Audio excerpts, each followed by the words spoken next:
So, how y'all doing? Sigmonger. It's a 550 Griptilian from Benchmade. It's a Kershaw 1870 knockout. And now, damn it, Spyderco Manix 2. These are the knives that I have and will recommend to people. Because you can't tell somebody, oh, you need a $200 knife. They don't. That's ridiculous. That's a specialty thing. It's for people who appreciate that. You don't need this S110V in the purple. It's ridiculous. I understand that, as obsessed as I am with it. So, the knives that are in the realm of, you know what I mean, $100, $75, $100, whatever, you can get it in that price range that are excellent performers that surpass what you are getting for that price. You know what I mean? You're definitely getting what you pay for. This is one of those knives to me.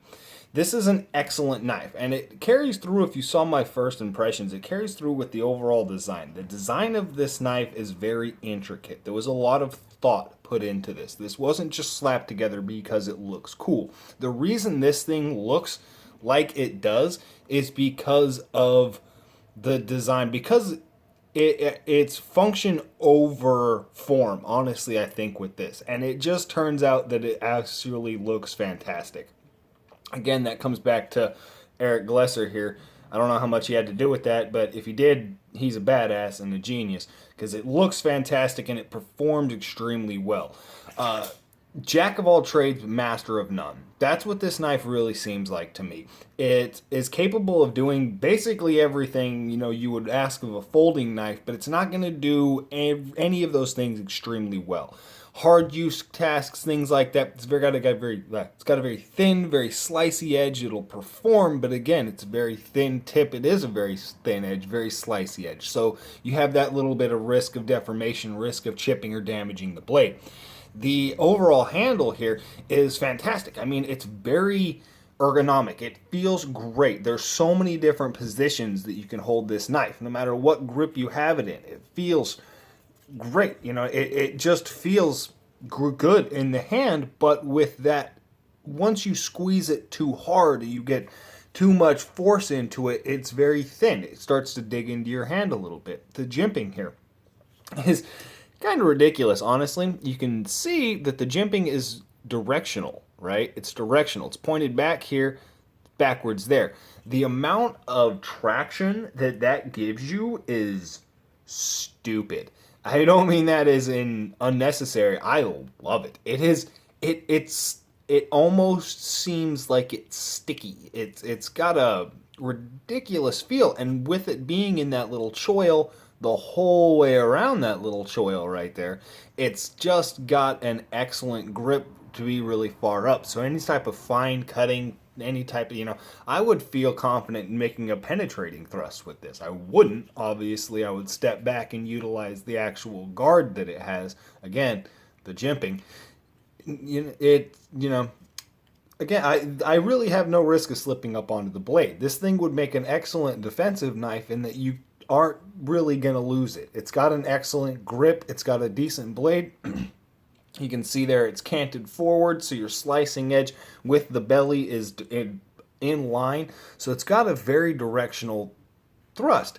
And that is kind of, it's very good for defense or any type of slash cutting you have to do. But when you're actually coming down to work, when you're actually working with something, you can see the point of contact that actually makes contact with the mat here. Whatever you would be draw cutting, whatever you'd be push cutting, there's still the belly making contact, right? So that angle forward, on the blade a little bit is purposeful, right? It's useful to be there. So this knife, you can go around the block. I mean, it does everything, but it's not going to do everything extremely well. It looks fantastic. I love the way that it looks. Rides in my pocket I love the way that it rides in my pocket, but I can see some people having a problem with it. it's very thin. It's very light, it's very thin, so you don't really notice it. It hangs out very nicely. But so moving around, bending down, whatever you got to do, it's twisting, you're not going to feel it stabbing you. It's not going to be pressing into your hip, It doesn't with me. But it's very, very wide. You can see it up next to a griptilian here. It's like 50% wider than the griptilian. And this is a wide knife. This knockout here, it's a wide knife. And again, it's still just a tiny bit longer, or tiny bit wider, you can see there, than the knockout. So it's a very wide knife. So actually sticking your hand in your pocket, you're going to have to maneuver it past the knife and get it around the knife. It'd be like this. Actually, get it around and maneuver it through. And so it does take up a lot of real estate in that fashion. Getting things in and out of your pocket isn't as easy, but it's still very thin. It's very comfortable. So when you're actually walking around and moving, you don't notice it. Again, it comes back to that jack of all trades. It's master of none. It doesn't do anything perfectly, but it does everything that you could want it to. The one thing I have problem with this aesthetically, they put the polished clip on it. They've got all the polished hardware. They've got this beautiful satin finish. It's just fantastically finished. The jimping pops out just a little bit right there along the spine, and then if you get it at the right angle here, if you can see that, it does the same thing down here. It's just fantastic looking. And then you've got this GFN block ball lock thing that doesn't, the jimping doesn't even match up, and there's a line going down the middle of it from where it was manufactured, and it takes away a lot of the aesthetic from this knife. And that's pointless. It actually has no repercussion of actual, in practice use of this knife. But it just takes away so much of the aesthetic with this. I don't know. That kind of bothers me, but it works really well. One thing I will say about the cage lock, the ball lock here, is you have to pull it all the way down, which it's a lot harder to manipulate than an axis lock. And with an axis lock, there's some room in there, right? With this, you have to pull it all the way down if you actually do want to flick it closed. But it's shaped, or it's sized for that, right? So all the way down, you can see how much space. Let me see if I can actually. You see, once I close the blade from front to back, there's only that much space to where it's actually moving. So when I pull it all the way down, it's barely clearing the tang of the blade in order for this blade to actually be free flowing. It's not quite free floating, but yeah.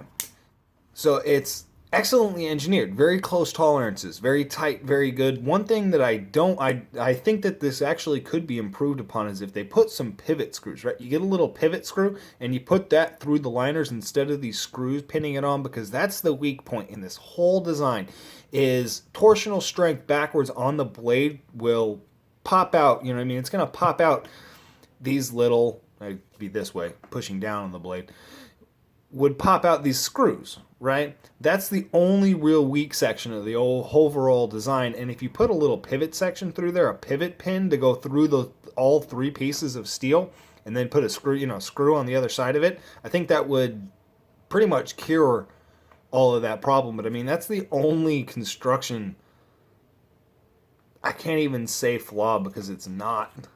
That's just something I think would improve it. That's all it is. This is a fantastic knife. Excellent. All of them. Yep. Y'all have a good one.